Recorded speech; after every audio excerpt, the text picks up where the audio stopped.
Myanmar के बदलते हालात ने कई देशों के कान खड़े कर दिए हैं, लेकिन उससे भी बड़ी बात वहां की यूनाइटेड लीग ऑफ अराकन और उसकी मिलिट्री ब्रांच अराकन आर्मी ये उस लक्ष्य को हासिल करने के बहुत करीब है जो 3 महीने पहले असंभव सा प्रतीत होता था।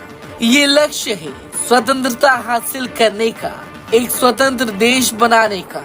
अराकन आर्मी ने म्यांमार यूनियन के रखाइन राज्य के 18 में से 15 शहर पर पहले ही कब्जा कर लिया है। हालांकि 3 अहम स्थान अभी भी म्यांमार की सैन्य सत्ता के हाथों में है। ये स्थान है बंगाल की खाड़ी में स्थित सिरते बंदरगाह। इस पोर्ट को कालाधान मल्टी मॉडल प्रोजेक्ट के तहत भारत ने फाइनेंस किया है। दूसरा स्थान है चीन की मदद से बना क्याओ कफ्यू पोर्ट और तीसरी जगह है मुआनांग शहर। साल 2024 के आखिरी दिन अराकन आर्मी ने ग्वा शहर को अपने कब्जे में ले लिया। पिछले सप्ताह विद्रोही अराकन आर्मी ने अंग शहर पर कब्जा किया था।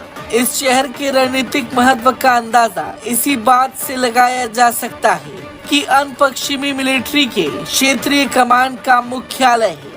कुछ ही दिन पहले अराकन आर्मी ने माउंडा नगर को सेना के हाथों से छीन लिया था और इसी के साथ अराकन आर्मी का बांग्लादेश के साथ लगती सीमा पर पूरी तरह से कब्जा हो गया है।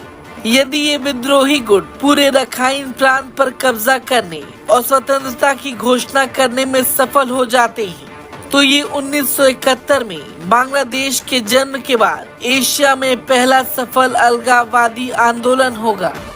रखाइन प्रांत के अधिकांश हिस्से और चीन राज्य के रणनीतिक शहर पलेतपा पर नियंत्रण स्थापित करने के बाद United league of Arakan Arakan army ने सैन्य जुटा से बात करने पर सहमति जताई। दोनों पक्षों ने इसके लिए चीन की मौजूदगी में हुए हाईगिंग समझौते का सहारा लिया है। जनवरी 2024 में चीन की अगुवाई में हुए इस समझौते में कहा गया है कि हम हमेशा सैन्य समाधान की बजाय राजनीतिक संवाद के माध्यम से मौजूदा आंतरिक मुद्दों को हल करने के लिए तैयार रहते हैं। वहीं यूनाइटेड लीग ऑफ अराकन ने एक बयान में विदेशी राष्ट्रों को भरोसे में लेने की कोशिश की है। यूनाइटेड लीग ऑफ अराकन का ये बयान चीनी भाषा में जारी किया गया है।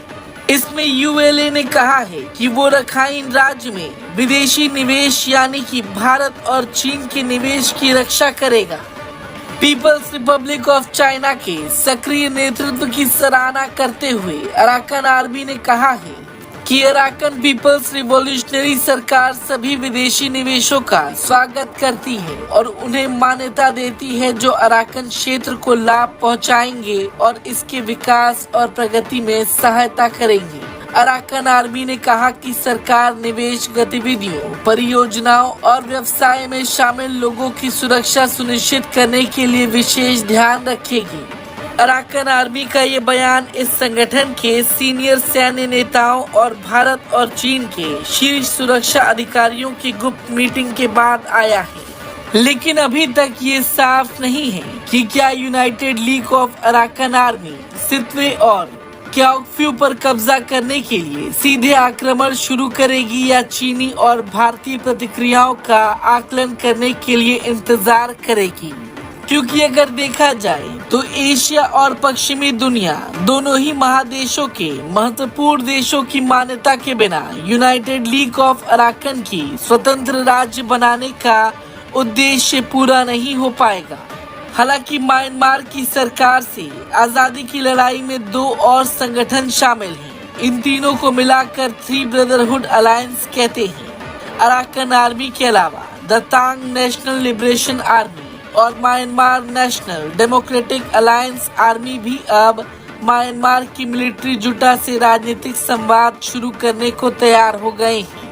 लेकिन उन्होंने उत्तर पश्चिमी सैन्य कमान के मुख्यालय लाशियो शहर को सैन्य जुटा को वापस सौंपने से इनकार कर दिया है, जैसा कि चीन चाहता है। अगर बर्मा की सैन्य जुटा बातचीत के लिए राजी हो जाती है तो अराकन के विद्रोही तुरंत स्वतंत्रता के लिए जोर नहीं दे सकते। यह आंशिक रूप से इस बात पर निर्भर करता है कि अन्य विद्रोही समूह जुटा के खिलाफ अपने सैन्य हमलों में कितने सफल होते हैं। म्यांमार स्पष्ट रूप से पूरब का नया सीरिया बनता जा रहा है, लेकिन अभी तक इसने वैश्विक स्तर पर उस तरह का ध्यान आकर्षित नहीं किया जैसी उम्मीद की जाती। ब्रेकिंग न्यूज सबसे पहले देखने के लिए सब्सक्राइब करें।